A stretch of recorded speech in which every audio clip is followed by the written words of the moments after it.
Welcome to another Pygamepi production. I'm sorry if you've been waiting for another video. I haven't been able to because I've been in a lot of pain because I found out I have a misaligned hip. It's causing me lots of pain, so sorry about that. Anyways, let's get started. So I'm going to go over a few new things, and at the end of this video we're going to have made a calculator. Very simple calculator though. Okay, anyways, so start out with making a new Python module, and we don't need this, let's just get rid of it. And so the first thing I want to go over is functions.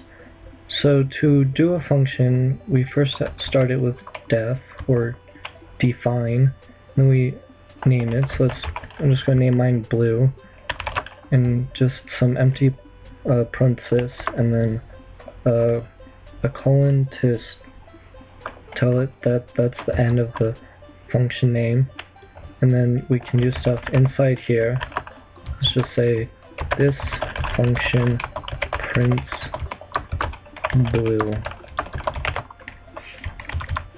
So now down here we can call this function just by putting blue, parenthesis, and then let's just run that and see what happens.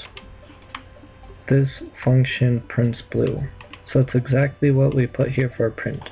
So what a function is it's a block of code that just holds code, and whenever you call it, it just runs through that code. So it's like a miniature program inside of a program. So and then you can have parameters in these parentheses. So I'll just show you that real quick. So if we do like condition 1, condition 2, and then we could go like if condition 1 equals condition 2, prints they are equal. If condition 1 not equal condition 2, they are not equal. Else don't know what to print. I think I need to get rid of those spaces. So now if we run, so if we run this right now, it'll say, hey, we need 2 arguments and you have given 0, so we need to give it some arguments. So let's give it a string and a number, so 686. They are not equal. That's exactly right. But now let's see. 86. They are equal. So now one of these will be true at the moment, but to get this one to run, we can actually put something like less than. So then when we do string, I don't know what to print. So yeah, so that's basically how a function works. It just holds code like a miniature program, and when you run it and send in the parameters, it does stuff with the parameters, whatever you tell it to, and then gives you the results. And then you can actually do something called returning a value. So return, you could do like condition 1 plus condition 2.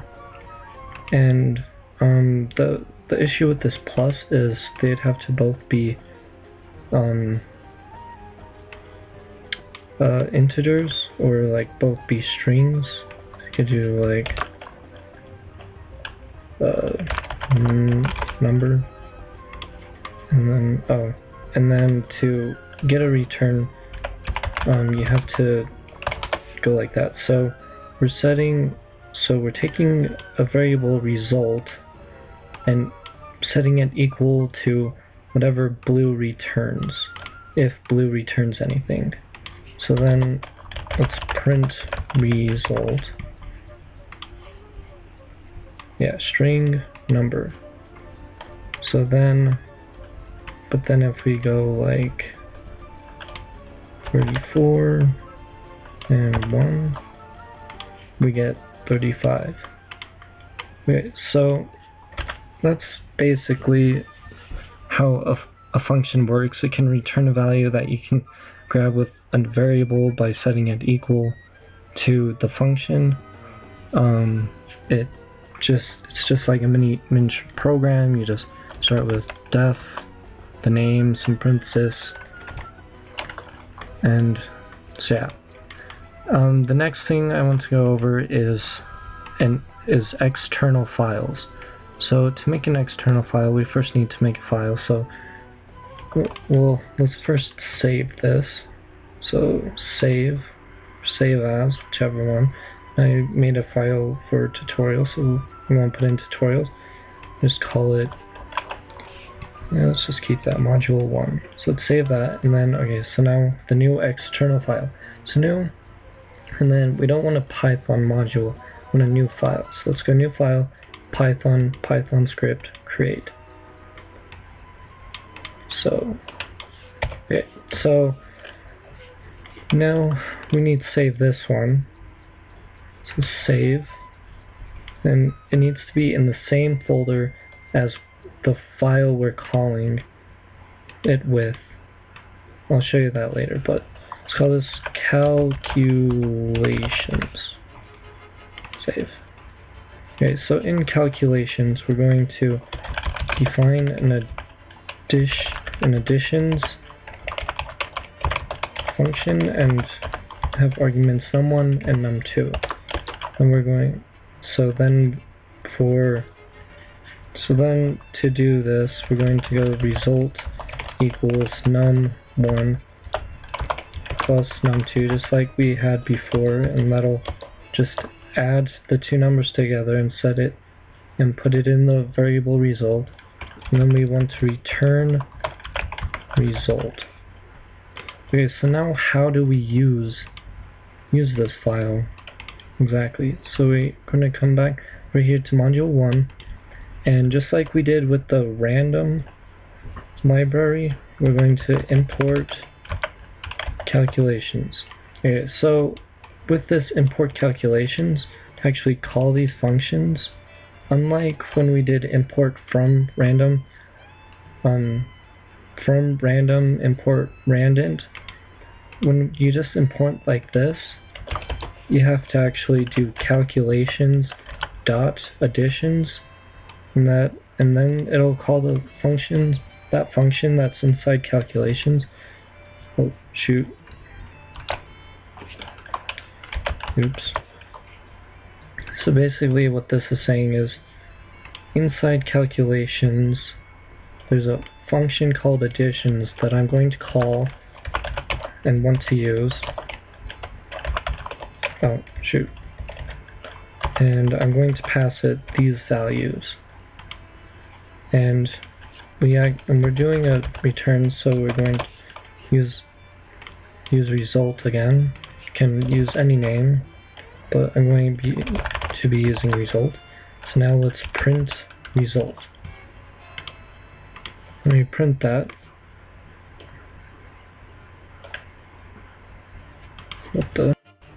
okay, so I figured out what my problem was. So I guess there's already a thing called calculations, and so I had to rename it. So I had to like rename this file right here, so it's actually now my calculations. And so just import my calculations result equals my calculations dot subtraction, and then 4, 5. If we run that, get negative 1s. 4 minus 5 equals negative 1. So yeah, can't remember if I explained this, but so we're importing the file my calculations. It's gotta be in the same directory as my module or whatever you named, module 1 or whatever, and we're setting the result equal to the return from my calculations.subtraction. And again, my calculations.subtraction means in this file my calculations there's a function called subtraction. I'm going to run it and I'm going to pass it these variables as num1 and num2, because we're num1, num2. And we can also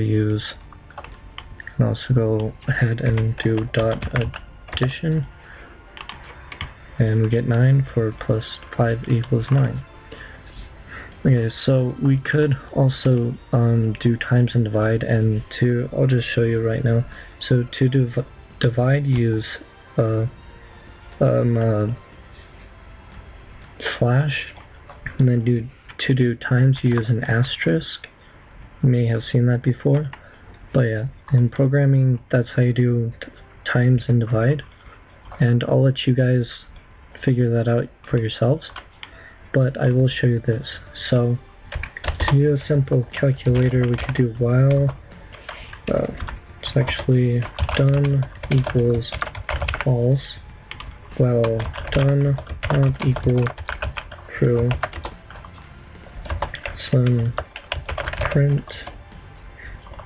actually let's do print up here, print welcome to Pi's calculator. So I have thought about not using pies because it kind of looks like piss, but whatever. So welcome to pies or piss calculator, whatever you want to call it. So then raw input, actually input user input equals raw input, enter 1 for addition, 2 for subtraction. You can change that up and like add that, and could also do like a third option where you're like give me more options or something like that, kind of shorten the wording down and like whatnot, so it's easier for the user, whatever. And then if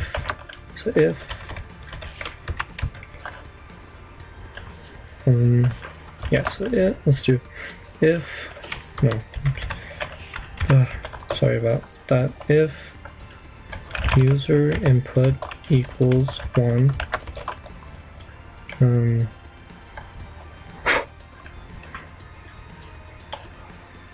user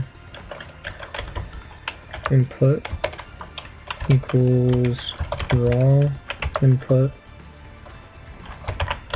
enter num1 that will be added to num2,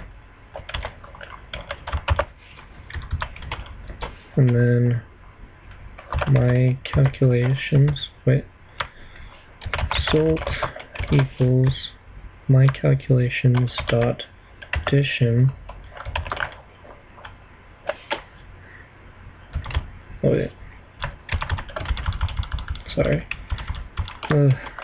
Brain farts. num1, num2 num2 equals input, enter num2 that will be added to num1, and they put it in and get the results. And then instead of doing it just in the if, we can actually do it outside div and just say print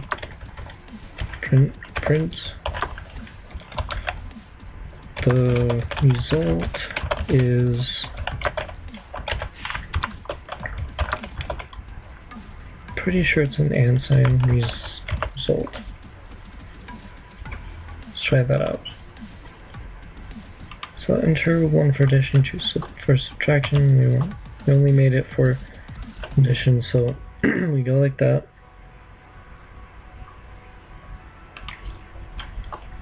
Oh yeah, just okay. Wait, I think it's a comma. Sorry, haven't done for y1 5. So is 9. Okay, sorry. Okay, so I guess we don't need that split space right there. Okay, so there's something wrong with it, I think.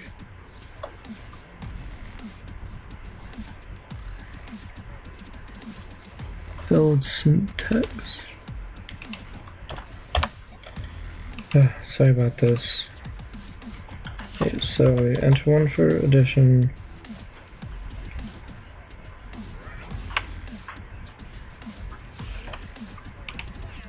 Okay, so now to make the actual calculator.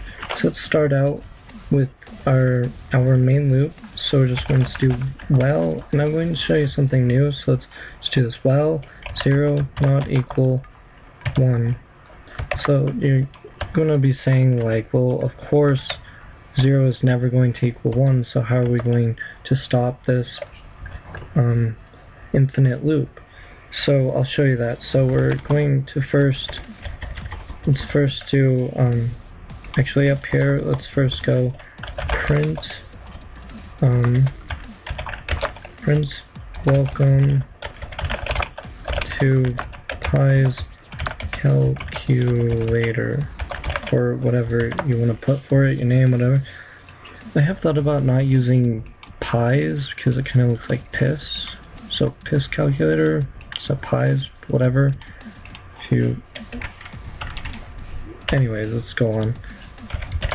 Okay, so then we're going to want user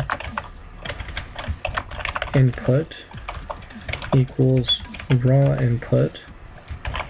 Enter. Let's go enter 0 to quit. 1 for addition. Or 2 for subtraction. And you can change this up so that it's like if you can put like 3 for more options, and then like if user entered 3, then you do another raw input and get the user's input. So you can give more options for the division and subtraction. I mean division and multiplication, but I'm not going to do that right now. You can do that yourself, because you should practice for yourself, and so you can actually like really program it. Anyway, so if user input equals, and we're actually going to need this changes. Okay, so you can either change this to an int, or you can actually put to equals 1 as a string, and then it will check it like a string to a string if it's 1. Let's just do that for now. Not sure why that happened. Oh, for some reason I'm debugging. Okay, anyways, so if user input equals 1, num1 equals raw input, enter num number 1 that will be added to number 2. Then they'll enter that number, and then need num2 equals raw input, enter number 2 2, enter number 2.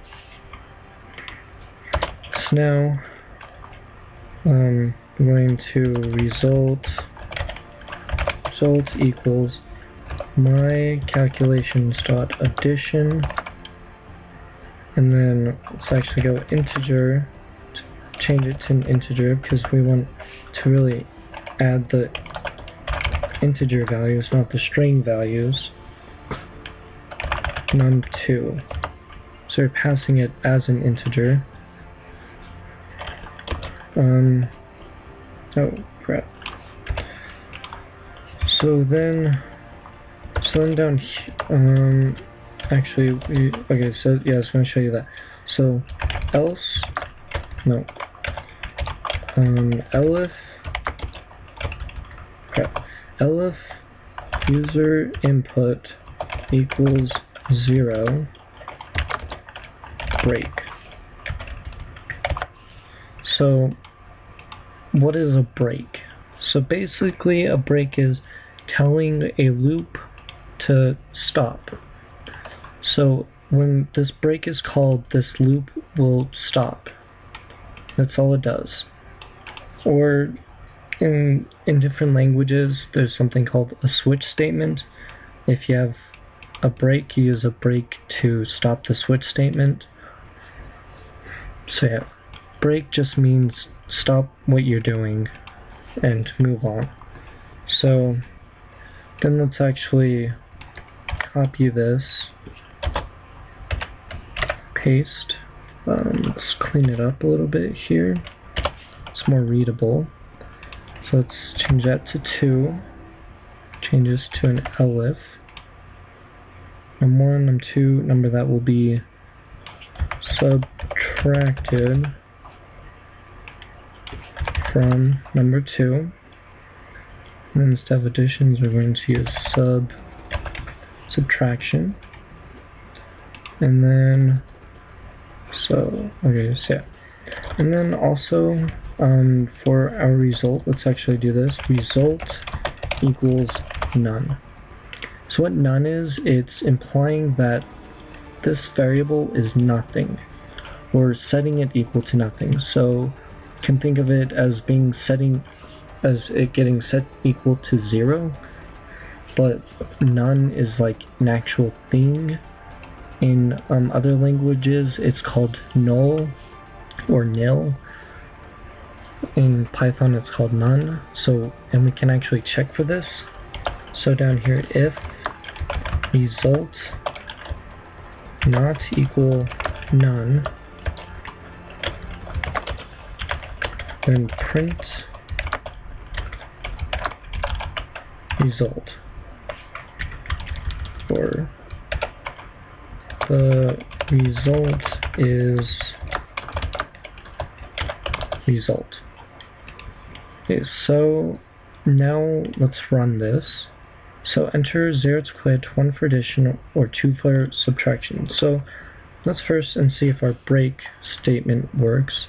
Let's do it. Yep, it stopped, so they can now quit it. So let's go again. So 1 for addition. So let's go 5 and 2, so we should get 7. And the result is 7. Cool. So now let's try subtraction. So 2, let's do 5 and 7, so we should get 2, or -2. I think. Okay, let's look at our stuff. Okay, so num1 minus num2. So we're actually subtracting number 2 from num1. So that's number 2 will be subtracted from. So you should always check your code to make sure it actually works the way you want it to. So things like that can really mess you up. So 2, so it's 7 minus 5. 2. Result is 2. So cool, it is working. And then I think right here you can actually just do that for a string. So let's go with this again, 7, 5. Result is 3. Yeah, I don't know why it's putting that other stuff in there, but whatever. So let's just quit that.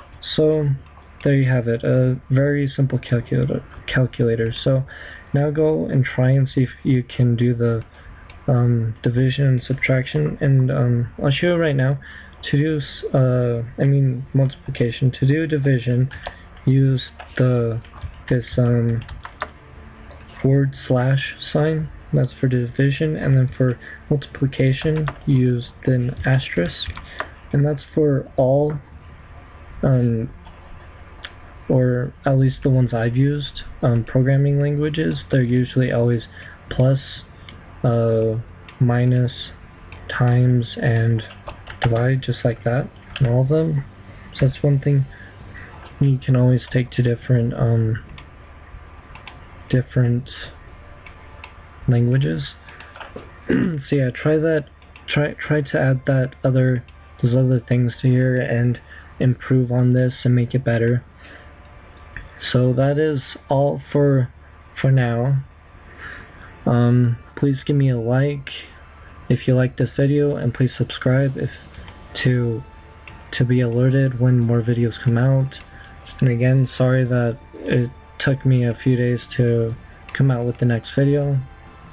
Also, please give me some input in the comments and some likes for sure, because I really want some input from you guys, of any questions you have or anything that you want me to go over in my next video.